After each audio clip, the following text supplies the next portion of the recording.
கடவுள் நமக்கு வைக்கும் சோதனை என்னவென்று தெரியுமா?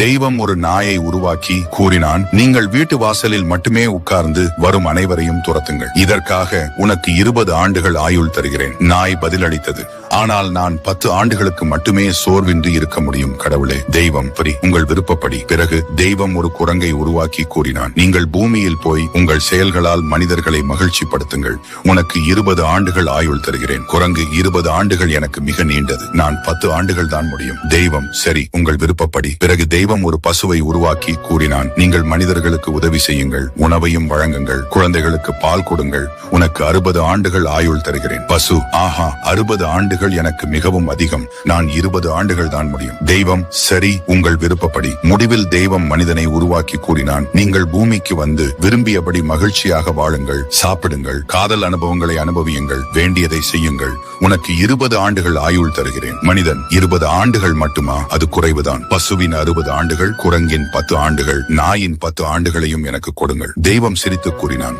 சரி உங்கள் விருப்பப்படி. ஆனால் முதல் 20 ஆண்டுகள் நீங்கள் விளையாடி மகிழ்வீர்கள், அடுத்த 40 ஆண்டுகள் பசுவை போல் குடும்பத்துக்காக கடினமாக உழைப்பீர்கள், அதன் பிறகு 10 ஆண்டுகள் குரங்கை போல் உங்கள் பிள்ளைகளுடன் விளையாடுவீர்கள், கடைசி 10 ஆண்டுகள் நாயை போல் வரும் அனைவரையும் கூப்பிட்டு குறை கூறி போய் விடுவீர்கள். இவ்வாறு மனிதன் பிறந்தான். இந்த தகவலை முதல் முறையாக கேட்கிறேன்.